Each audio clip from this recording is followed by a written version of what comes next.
Hello and welcome to this 360-degree virtual reality video around the Ards Peninsula and North Down areas of County Down. We're going to be tracing the history of the Ulster-Scots settlers who have made this place their home over the last 4 centuries, thinking about their culture and their lifestyle and their heritage. Now, the scene that you're looking at has been captured with a 360-degree camera, and that means that you can look all around with me using your mouse at home or a VR headset. Today we are in Bangor, which has recently been awarded city status. If you look to my left, you'll see a map that shows you where Bangor is. So just behind the marina, Bangor is guarding the mouth of Belfast Harbour, Belfast Lough. And here beside me, this great stone tower is guarding Bangor. This was built about 400 years ago by a man called Sir James Hamilton, who had been granted lands here in Ulster by the King James VI of Scotland, the first of England.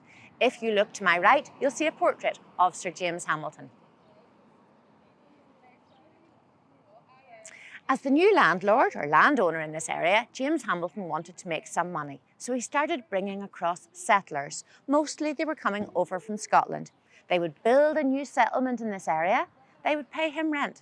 They would keep the king's laws. They would establish eventually the town of Bangor here. They would be speaking English and they would be bringing their Protestant faith with them.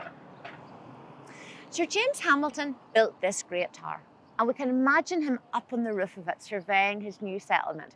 It's in the Scottish style of architecture, great thick stone walls, corbelling, which is an architectural feature to hold up the turrets, the battlements up at the top. It's believed that there were once 2 of these towers here, but only one survives nowadays. If you look to my left and my right, you can see some old postcards and the tower appears in those. So let's picture Sir James Hamilton and his men in the 1630s, the 1640s, up on the roof of this tower, looking out over the new lands of Bangor. They would have seen ships approaching with new tenants or perhaps with traders. They would have seen the rooftops of the new towns.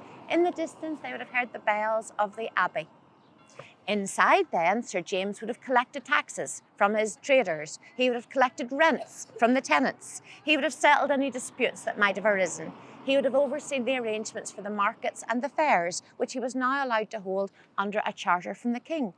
And in fact, the growing town of Bangor, which now had 80 houses, was able to appoint 2 MPs to Westminster. So it was becoming an important place.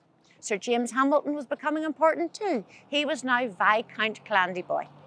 He decided to appoint a map maker to kind of chart the progress of his settlement by drawing out detailed maps, showing the landscape, showing the areas where his settlers were building their homes and marking their names.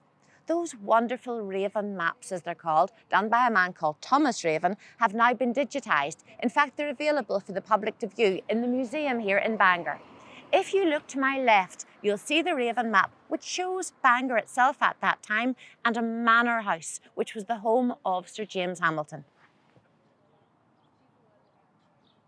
Also marked in those early Raven maps is the old Abbey of Bangor, and Sir James now turned his attention there as he made a place of worship for his Scottish tenants. That's our next port of call, so have a last look around the harbour area here, and then we'll go to the other side of Bangor to explore the old Abbey.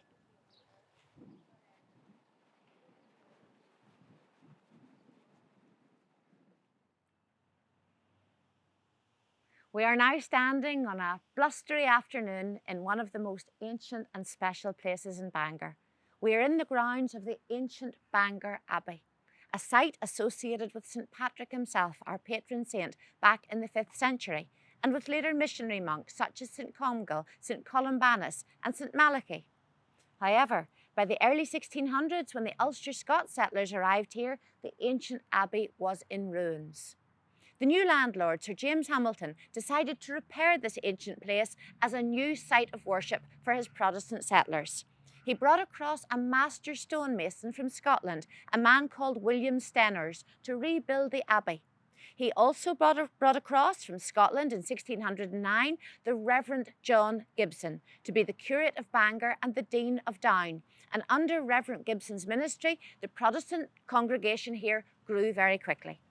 If you look to my left and to my right, you'll see photographs of memorial stones which are inside the abbey and which commemorate both William Stenners, the mason, and the Reverend Gibson. Now, continuing to look around the graveyard here, you can see many burial places of some of the Ulster-Scots settlers who have made their homes here over the centuries. A lot of these gravestones have Scottish surnames, Scottish coats of arms and inscriptions, and there are some very colourful characters buried here at Bangor. One of those characters lies buried just at the gates at the end of this pathway here leading up to the abbey. W.G. Little, born in 1844, was a prolific author. If you look to my left and my right, you can see the covers of 3 of his novels in particular: Sons of the Sod, Daft Eddy, or The Smugglers of Strangford Lough, Betsy Gray, and The Hearts of Down. These novels capture Ulster Scots stories, language, personalities over the last few centuries. For a time, you would have found those on every bookshelf in this area. I hope this brief visit to Bangor has inspired you to maybe come to County Down and explore this area for yourself. Or you might like to continue now and watch some of the further episodes in this series. Thank you.